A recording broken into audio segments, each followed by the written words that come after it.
கிறிஸ்துவுக்குள் பிரியமானவர்களே, red by the word YouTube சேனலுக்கு மீண்டுமாய் உங்களை இயேசுவின் நாமத்திலே வாழ்த்தி வரவேற்கிறேன். பரிசுத்த ஆவியானவராலே வெற்றியுள்ள வாழ்க்கை வாழும்படியாக முத்திரை போடப்பட்ட நம்ம அவரை துக்கப்படுத்தாது இருக்க வேண்டும் என்று சொல்லி வேதம் நமக்கு எச்சரிக்கிறது நாம் பார்த்து கொண்டிருக்கிறோம். இந்த நாளிலும்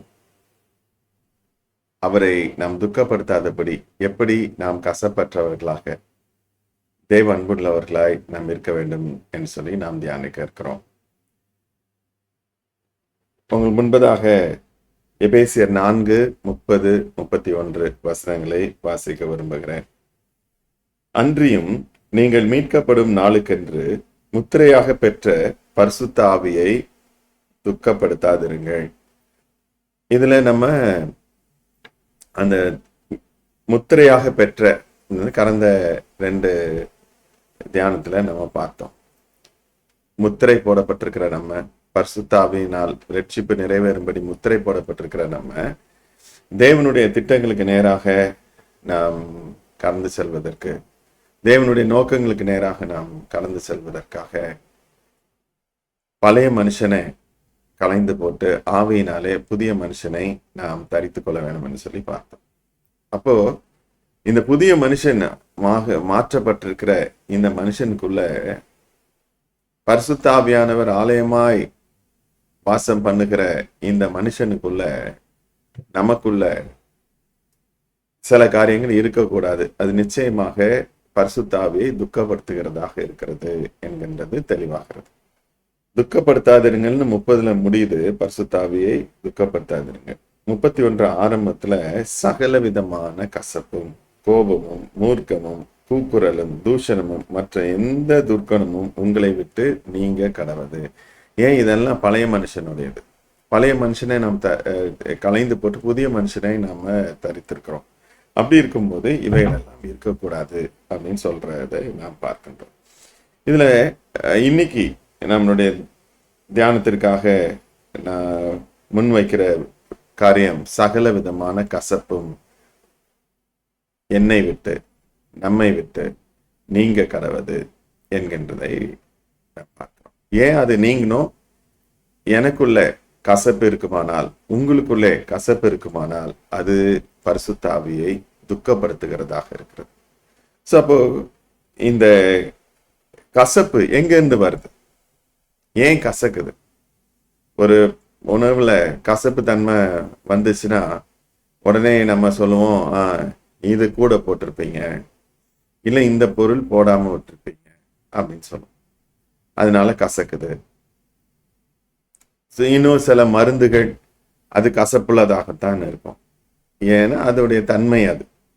ஆனா இங்க கசப்பு நீங்க கடவுது அப்படின்னா இது தேவனுடைய தன்மை அல்ல. மனதுக்குள்ள கசப்பு இருக்கிறது தேவனுடைய தன்மை அல்ல. அதுவும் குறிப்பாக பழைய மனுஷனை களைந்து போட்டு புதிய மனுஷனை தரித்து பரிசுத்த ஆவியின் ஆலயமாய் இருக்கிறேன் என்று சொல்லுகிறவர்களுடைய வாழ்க்கையிலே கசப்புக்கு இடமில்லை. அது அவங்க தன்மையில ஒரு பங்கே கிடையாது. முதலாவது. இரண்டாவது, அதையும் தான் அந்த கசப்புக்குனால தன்மை இல்லை. இப்போ இது வெளியில இருந்து தான் வந்திருக்கு. அப்ப எங்க இருந்து வருது?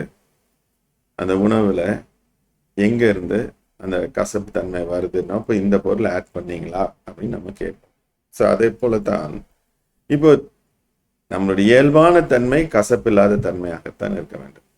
ஆனா கசப்பு வருது. அப்போ எங்க இருந்து வருது? ஏமாற்றங்கள். கடந்த நாட்களிலே, கடந்த வாழ்விலே, கடந்த காலத்திலே நம் வாழ்க்கையில ஏற்பட்ட ஏமாற்றங்கள், தோல்விகள் நமக்கு கசப்பை தரலாம். ஐயோ, அதை நான் பெற்றுக்கொள்ளாமல் போயிட்டேனே, ஐயோ இதில் இப்படி ஏமாந்துட்டேனே அப்படின்னு நமக்குள்ள கசப்பை நாம் அனுமதிக்கலாம். இல்லை என்றால் நம்மளுடைய சக மனிதர்கள், நம்மளோடு கூட இந்த தலைமுறையில நம்ம கூட வாழ்றவங்க, பெரியவங்களோ சின்னவங்களோ உறவுகளோ, இவங்க யாராவது செய்கின்ற காரியங்கள் நமக்கு எதிராக, நமக்கு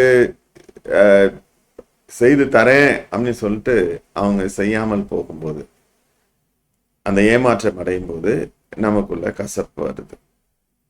மூன்றாவதாக ரொம்ப கொடிய கசப்பு எப்போ வரும் அப்படின்னு சொன்னா, நம்ம மிகவும் நெருக்கமானவங்க, நாம் நம்பி இருக்கிறோம்னு சொல்றவங்க சில காரியத்தை செய்யாமல் போயிடுவாங்க. இல்ல நம்ம ரொம்ப அனுபவிச்சிருக்கிறவங்க, அவங்க ஒரு காரியத்தை செய்யறேன்னு சொல்லிட்டு செய்யாம போயிட்டாங்க அப்படின்னா நமக்குள்ள கசப்பு வரும்.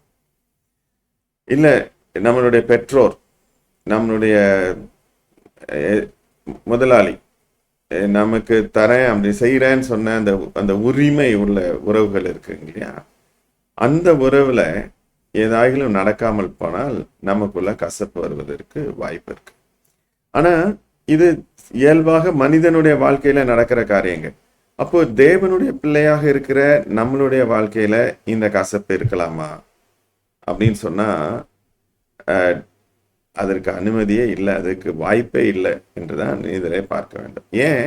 நம்மிலே தங்கி நம்மை வழிநடத்தி போதிக்கிற பரிசுத்த ஆவியானவர், நம்மளை பலப்படுத்துகிற பரிசுத்த ஆவியானவருக்கு அது பிடிக்காது, அவர் துக்கப்படுவார். அப்ப இன்னைக்கு நம்ம அவருடைய ஆலயமாக இருக்கிறோம்னா, நம்ம சரீரத்துல அவர் தங்கி இருக்கணும் அப்படின்னா, என்னுடைய ஆலயத்தை, என்னுடைய சரீரத்தை, ஆலயமாகிய என்னுடைய சரீரத்தை பரிசுத்த ஆவியானவர் வாசம் பண்ணும்படி, அவர் மேலோங்கி நிற்கும்படி, அவர் மகிழ்ந்து எனக்குள்ளாக அவருடைய நோக்கங்களை, திட்டங்களை எல்லாம் எனக்காக அவர் செய்து முடிக்கும்படி நான் செயல்பட வேண்டும். அவர் செயல்பட வேண்டும் என்று சொன்னால் நான் என் வாழ்க்கையில இந்த குறைவுகளை மாற்ற வேண்டும். எப்படி மாற்ற முடியும் அப்படின்னு சொல்லி பார்ப்பதற்கு முன்பதாக இன்னொரு வசனத்தை உங்களோடு கூட வாசிக்க விரும்புகிறேன். எபிரேயர் 12:15. ஒருவனும் தேவனுடைய கிருபையை இழந்து போகாதபடிக்கும் யாதொரு கசப்பான வேர் முளைத்தெழும்பி கலகம் உண்டாகிறதுனாலே அநேகர் தீட்டுப்படாத படிக்கும். ஸோ இந்த கசப்பு என்பது நம்மளோட மட்டும் போறதில்லை, நம்ம சுற்றிலும் இருக்கிறவங்களுக்கு கொடுப்போம். என்ன பண்ணிடுவோம்னா கலகம் பண்ணுகிறவர்களாய் கூட நம்ம மாறி போயிடுவோம். அதனால இந்த கசப்பு என்பது நம்ம வாழ்க்கையில இருக்கக்கூடாது. இந்த சூழ்நிலைகளினாலே, மனிதர்களுடைய காரியங்களினாலே வருவது இருக்கக்கூடாது. அப்ப நம்ம எப்படி கசப்பு வெளியே போ அப்படின்னு சொல்லிட முடியுமா? இல்ல கசப்பு கண்டுபிடிச்சி நம்ம வாழ்க்கையில எங்க இருக்குது அப்படின்னு இருதயத்துல இருந்து எடுத்து போட்டுற முடியுமா? முடியாது. அப்ப என்ன பண்ணணும்? நம்மளுடைய நோக்கங்கள், நம்மளுடைய ஏமாற்றங்கள், நம்மளுடைய தோல்விகளை தேவனுடைய சமூகத்துல எடுத்துட்டு போகணும். நம்ம நம்பின மனிதர்களா இருக்கலாம், நம்ம அந்த காரியத்துல நம்ம ஏமாற்றம் அடைந்திருப்போம், அதனால் நமக்குள்ள கசப்பு இருக்கும். இதை நம்ம தேவனிடத்துல எடுத்துட்டு போம். இன்னொரு உண்மையும் நம்ம அறிஞ்சிக்கணும். நம்மளை நம்பியும் நிறைய பேர் இருப்பாங்க, உரிமையோட இல்ல அன்பினாலே நம்மளை நம்பி நிறைய பேர் இருப்பாங்க. மனித தன்மையில உங்களால எல்லாவற்றையும் செய்ய முடியுமா? நன்மையாகவே செய்ய முடியுமா? அன்பாகவே இருக்க முடியுமானா அன்பாக தான் இருப்பீங்க. உங்களுக்கு ஒரு இயலாமை இருக்கும், உங்களுக்கு ஒரு குறைவு என்று இருக்கும். You are limited, we are limited. அதுல நம்மளால செயல்பட முடியாது. அப்ப நம்மளை போலதானே சக மனிதர்கள். நான் விசுவாசி, நான் தேவ பலத்தால செயல்பட்டு கொண்டிருக்கிறேன் அப்படிங்கும்போது நம்ம மற்றவர்களுடைய எல்லா நம்பிக்கையும், மற்றவர்களுடைய எல்லா எதிர்பார்ப்புகளையும் நம்மளால அதை சரி பண்ண முடியாம இருக்கும்போது மற்ற சக விசுவாசிகள் அவங்க குடும்பத்துல இருக்கலாம், ஒருவேளை பெற்றோர் என்ற முறையில இருக்கலாம், கணவன் மனைவி என்ற முறையில இருக்கலாம், பிள்ளைகள் என்ற முறையில இருக்கலாம், சகோதர சகோதரிகள் என்ற முறையில இருக்கலாம், இல்ல திருச்சபையில சகோதரனாக சகோதரியாக இருக்கலாம். அவங்க நம்மை போல பலவீனம் உள்ளவர்கள். அவர்கள் மாசற்றவர்களாய் தேவனுடைய சமூகத்துல நம்ம எப்படி உருவாக்கப்பட்டு கொண்டிருக்கிறோமோ நியாய தீர்ப்பினாலே அதே போல அவர்களும் உருவாக்கப்படுகிறவர்கள். அவர்களுக்குள்ள குறைவு இருக்கும். அவங்களால எல்லாம் சாத்தியமாக முடியாது. தேவனால் மாத்திரமே எல்லாம் கூடும். அப்போ தேவன் மேல் உள்ள நம்பிக்கை, தேவ கிருபையை சார்ந்து வாழ்கின்ற வாழ்க்கை நமக்கு ரொம்ப முக்கியம். மனுஷனை நம்புறதை விட்டுறணும், மனுஷனிடத்துல எதிர்பார்க்கிறதை விட்டுறணும். அந்த முழுமையும் தேவன் பக்கம் திரும்பணும், தேவனை நோக்கி இருக்கணும். எப்படி என்று சொன்னால், என்னுடைய எதிர்பார்ப்பு எனக்காக யாவையும் செய்து முடிக்கிற தேவன் மேல இருக்கணும். அது சுகவீனமா இருக்கலாம். நம்ம டாக்டரை ரொம்ப நம்பிடும். அவரால் முடியாட்டி என்ன பண்ணுவோம்? அந்த டாக்டர் மேல கசப்பு, அந்த ஹாஸ்பிட்டல் மேல கசப்பு. ஸோ சில சமயம் ஊழியக்காரர் கூட போய் நம்பிடுவோம். அவங்க போனாங்கன்னா அவர்கிட்ட போனா நமக்கு சுகம் கிடைக்கும். எந்த ஊழியக்காரன்ட்ட போனாலும் சுகம் கிடைக்காது. அந்த ஊழியக்காரன் மூலமாக தேவன் தான் செயல்படுத்த முடியும். ஸோ அப்போ எதிர்பார்ப்பு தேவனிடத்துல மட்டும்தான் இருக்கணும். எதுவாக இருந்தாலும் நமக்காக யாவையும் செய்து முடிக்கிற தேவன் மேல இருக்கணும். இரண்டாவது, என்னுடைய வெற்றி தேவனால் தான் உண்டு. அது தேவனுடைய நோக்கம். என்னுடைய பாதையை தேவன் அறிவார். அதனாலதான் அவர் பாதையை நான் அறிந்து ஓடும்படி எனக்கு ஒத்தாசையாக பரிசுத்த ஆவியானவரை கொடுத்திருக்கிறார். சோ வெற்றி என்பது நிச்சயம். அவருடைய திட்டம் இது. நம்மளா ரட்சிப்பை தேடி வரல. தேவன் நம்மளை நோக்கி பார்த்தார்.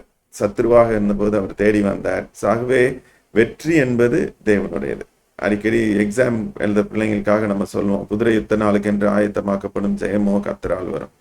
அது பரீட்சை எழுதுறதுல மட்டும் இல்லை, ஆவிக்குரிய வாழ்க்கையில நம்மளுடைய நித்திய ஜீவனை சுதந்திரிப்பதில் வெற்றி கர்த்தரிடத்துல இருந்து, பாவத்திலிருந்தும் சாபத்திலிருந்தும் வெற்றி பெறுவது தேவனிடத்திலிருந்து மட்டும்தான் அது வர முடியும். அடுத்தது, நிச்சயமாக நம்ம உள்ளத்துல வச்சுக்கணும், என் உயர்வு தேவனால் மட்டும்தான். என்னை உயர்த்துகிறவர் தேவனால் மட்டும்தான். அது வாழ்க்கையில நோக்கம் இல்லை. நான் உயரணும் அப்படின்ற நோக்கம் கிடையாது. நம்ம தேவனுடைய நோக்கத்தையும் திட்டத்தையும் நம்ம நிறைவேற்றும் போது நம்ம உயர ஆரம்பிச்சிடும். நம்ம கனி கொடுக்க ஆரம்பிச்சிடும். ஆட்டோமேட்டிக்கா நம்ம உயர்த்தப்பட்டுரும். நான் உயரணும்னு நினைச்சா உயர முடியாது. குதிச்சுட்டு தான் இருப்போம். கொஞ்ச நேரம் மேல இருக்கிற மாதிரி இருக்கும், அடுத்த 2 செகண்ட்ல கீழே வந்துடும். அதனால மாற்றம் இல்லை. தேவனுடைய நோக்கங்கள் திட்டங்களை நம்மளுடைய வாழ்க்கையில நிறைவேற்ற வேண்டும். இந்த மனித புகழ்ச்சிக்காக, மனிதனுடைய அப்ரூவலுக்காக நம்ம இந்த உலகத்துல வாழ்ந்துட்டு இல்லை. தேவனுடைய திட்டம் நிறைவேறணும். என்னை படைத்த தேவன், என்னை சிலுவையில ரத்தம் சிந்தி மீட்ட அந்த தேவனை நான் வெட்கப்படுத்தக்கூடாது. அவருடைய நோக்கங்களை எல்லாவற்றையும் நிறைவேற்றணும். சின்ன காரியம் நிறைவேற்றணும். அவருடைய எதிர்பார்ப்புகள் எல்லாவற்றையும் நிறைவேற்றணும். அப்போ ஆட்டோமேட்டிக்கா நம்ம உயர்வோம். தேவன் நம்மை உயர்த்துவார். இந்த நாட்கள்ல இல்ல, நித்தியத்துல நம்மை உயர்த்துகிறவராக இருக்கிறார். ஆகவே இந்த நாளிலே ஆண்டவருடைய சமூகத்துல உங்க உள்ளத்துல கசப்புகள் இருக்கா? கடந்த காலங்களிலே, கடந்த நாட்களிலே உள்ள உணர்வுகள் உங்களை இன்னைக்கும் கசப்புள்ளவர்களா மாற்றிருக்கா? அப்படின்னா நீங்க உங்களை மட்டும் இல்ல, உங்களை சுற்றி இருக்கவங்க கசப்பாக்கி கொண்டிருப்பீங்க. அது தேவனுக்கு பிரியமில்லாதது. பரிசுத்த ஆவியானவர் உங்களை மறுரூபப்படுத்தும்படி உங்களிலே வாசம் பண்ணுகிறவர் துக்கமடைகிற ஒரு காரியமா இருக்கும். ஆகவே இந்த நாளிலே ஆண்டவருடைய சமூகத்துல ஒப்பு கொடுங்க. ஆண்டவரே, என் இருதயத்துல இந்த கடந்த கால தோல்விகள், ஏமாற்றங்கள், வெறுமைகள், வெற்றிடங்கள் எல்லாவற்றையும் நீர் எடுத்துருங்க. எனக்குள்ள உங்களுடைய நோக்கம் திட்டம் நிறைவேறும்படி என்னை நீங்க ஆட்கொள்ளுங்க ஆண்டவரே அப்படின்னு நீங்க கேட்கும்போது நிச்சயமாக கர்த்தர் வெற்றி உள்ளவர்களாய் உங்களை மாற்ற வல்லவராக இருக்கிறார். கண்களை மூடி ஆண்டவரை நோக்கி பார்ப்போம். எங்களை நேசிக்கிற நல்ல ஆண்டவரே, இந்த நாளுக்காக நாங்கள் நமக்கு நன்றி செலுத்துகிறோம். தகப்பனே, இந்த நாளிலும் நீர் எங்களோடு கூட பேசினது போல எங்களுக்குள்ளாக இருக்கிற கசப்பை நீங்க எடுத்து போடுங்க.